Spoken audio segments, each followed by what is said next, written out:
Makalipas ang isang linggong pagkakakulong sa Kamara, nakalaya na sina SMNI hosts Eric Celis at Lorraine Badoy. Kasabay niyan, may patanong silang akusasyon kay House Speaker Martin Romualdez. Nasa frontline ng balitang yan si Marian Enriquez. Nakangiting lumabas ng detention facility sa Kamara sina SMNI hosts Lorraine Badoy at ka Eric Celis mag-aalas 7 ng gabi. Isang linggo rin silang nakulong at sinabayan nila yan ng hunger strike matapos ma-cite in contempt dahil sa umunoy pagsisinungaling at hindi pagsagot sa mga tanong ng mga mambabatas sa pagdinig.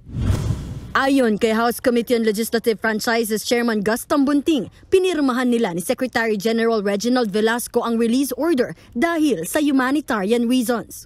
Hindi mo kailangan yan ay magkaroon pa ng humingi ng sorry o anuman. Kami na ho mismo ang nag-decide na sila ay pakawalan pareho. Sabi rin ni Tambunting, bine-verify na nila ang isiniwalat na pangalan ni Celis na kanyang source sa Senado. Kaugnay ito ng maling balita tungkol sa umunoy 1.8 billion pesos na travel fund ng opisina ni House Speaker Martin Romualdez. And the Senate President has been informed about it. The person exists in the Senate. Pero pinabulaanan ni Celis na nagbigay siya ng pangalan. Congressman Tambunting said na may source siya sa sinabi ko. Story niya yon. I am standing by the Soto law. I will not reveal my source. Pagsisiwalat niya pa sa umunoy travel fund ng House Speaker, may naiwan pang mahigit 2 billion pala. Nagkamali ako sa datos pero hindi ako nagkamali sa katotohanan. Remaining is only 3 weeks. Anong gagawin nila sa 2 billion? Ikukulong ulit kami kapag nagtanong kami ulit? Wala pa namang pahayag ang kampo ni Romualdez ukol sa bagong revelasyon ni Celis.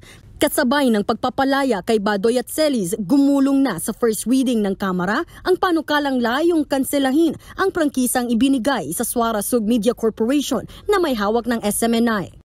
Nakasaad sa House Resolution 9710 na nakitaan ng paglabag sa kanilang prangkisa ang kumpanya. Kabilang nga rito ang Section 10 ng Republic Act 11422.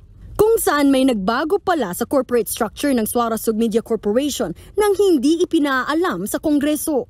Gayon din ang paglabag daw ng SMNI sa Section 11 kung saan bigong i-offer ng kumpanya ang at least 30% ng kanilang outstanding stock. Ang dalawang paglabag pa lang na ito ay katumbas na raw ng ipso facto revoked o otomatikong pagkansela ng prangkisa. Sagot ng legal counsel ng SMNI, handang-handa silang depensahan ang kanilang prangkisa. There's always a presumption of good faith. So kung sila yung nag-file noon, sila yung nag-allege, so sila dapat mag-present ng ebidensya that there is really a violation on the part ng franchise ng SMNI.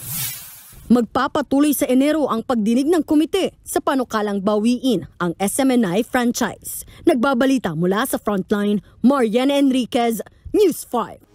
Mga kapatid, may Anlos Baños po. Huwag magpahuli sa mga balita at impormasyong dapat ninyong malaman.